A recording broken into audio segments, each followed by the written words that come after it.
As many of you know, I just got done replacing the electronic brake control module in this 99 Corvette, and at the same time it got 4 new drilled and slotted brake rotors as well as low dust ceramic pads. Right after the new brakes were installed, I took it out for a drive to perform the brake bedding procedure, which consists of multiple stops from 40 miles an hour down to 10, and then 5 more stops from 35 miles an hour down to 5 miles per hour. And while we were doing that, we experienced yet another brake system failure, which ironically doesn't really affect the brake system.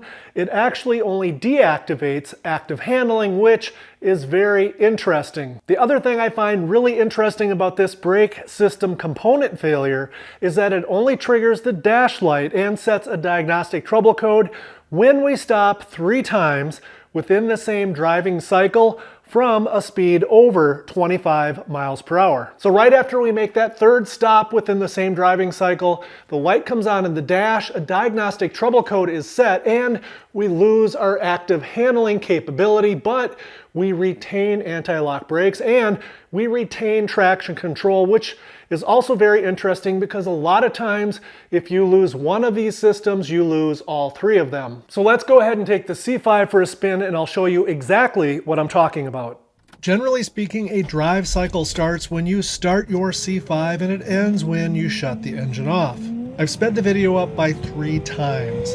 Here's the first braking event, and the second braking event, and the third braking event. And like clockwork, the DTC is triggered. Let's check the code with the AutoFix D1 light, and it's a C1292. According to the 1999 Corvette service manual, C1292 means low brake pressure during deceleration. If you go to the circuit description and troubleshooting for C1292 in the 99 service manual, apparently someone forgot to include it. Lovely. If you go to the 2002 Corvette service manual, which may or may not be correct because the EBCMs are different, it says the EBCM uses the input from the brake fluid pressure sensor for more accurate braking during VSES, and VSES stands for Vehicle Stability Enhancement System, otherwise known as active handling in a C5 Corvette. For setting the code C1292, the ignition has to be on and the brake fluid pressure has to be less than 50 psi for 3 stopping events. Brake fluid pressures can go well above 1,000 psi when braking, so staying below 50 psi for 3 stopping events means something in the circuit is drastically wrong. The brake fluid pressure sensor is located right here and it has 3 wires going to it. The orange and black wire is sensor ground, the gray wire is 5-volt positive reference power, and the black wire sends the signal indicating the brake fluid pressure back to the EBCM. Since my 2003 C5 is right here and I know it does not have any codes, let's use the AutoFix D1 light to see what it's showing for brake fluid pressure with my foot off the brake and while pushing the brake pedal down. I have the engine running so the vacuum brake booster will help me apply the brakes just as it would while we're driving down the road. It starts at 0.59 volts and goes up to 1.7 volts as I firmly apply the brakes like I would if I was trying to stop fairly quickly. Now let's move to our subject car, the 99 Corvette. This one, it's a little different menu. 0.18 volts. I'm stepping on the brake. It doesn't budge.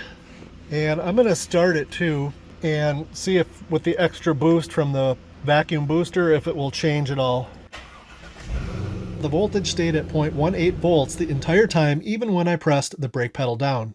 At this point, since the brake fluid pressure sensor gets a 5-volt power and a ground from the EBCM, and then it sends a variable voltage back to the EBCM, our issue could either be the brake pressure sensor, the EBCM, or the wiring in between. So let's confirm we have 5-volt power and ground at the sensor plug by using a multimeter. Starting with the key off, I've got the black lead going to the orange and black wire, and the red lead is going to the gray wire.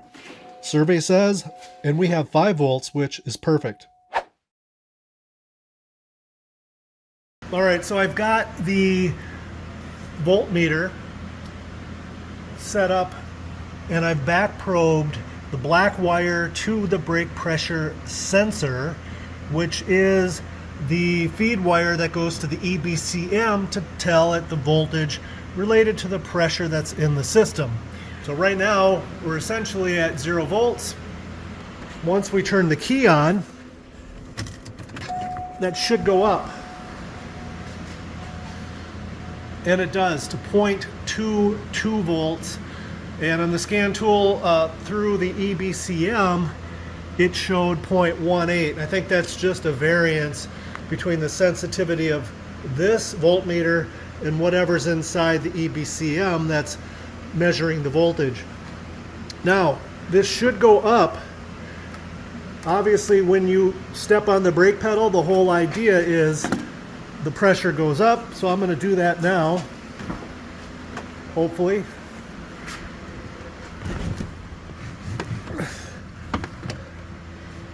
Okay, now I'm pushing the brake with my foot and it went up 0.002. I'm going to let off right now. So 0.003, and if I push super hard, it really doesn't change it at all.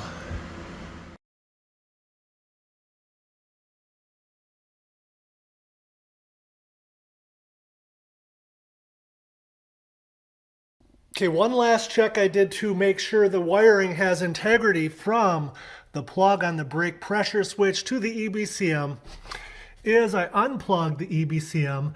I pulled the terminal over here where I could back probe pin number 24, which is what I've got that pin in.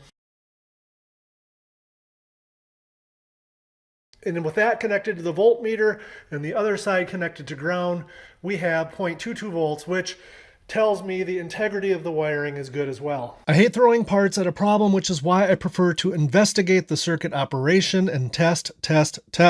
So now it's time to fire the parts cannon and buy a new one. But there's a problem. It's been discontinued. I also talked to my local Chevrolet service department, and he confirmed it's been discontinued and checked their nationwide parts locating system and didn't find anything. I spent about an hour trying to find an aftermarket option as well, with no luck.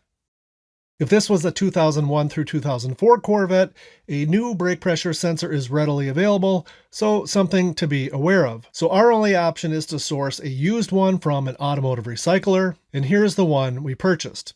I don't believe this is a super common problem with C5s, so hopefully the one we get will be in good working order. Okay, here's what we got from the auto wrecking place. They packaged this super nice.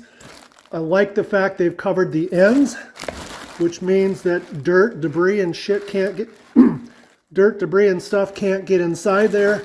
So basically, we paid $120 all in for this pressure sensor. Let's see if it works. Okay, so we've got this just sitting here, and it's plugged in to the new used sensor. And with the auto fix, we're going to see what voltage we have at rest.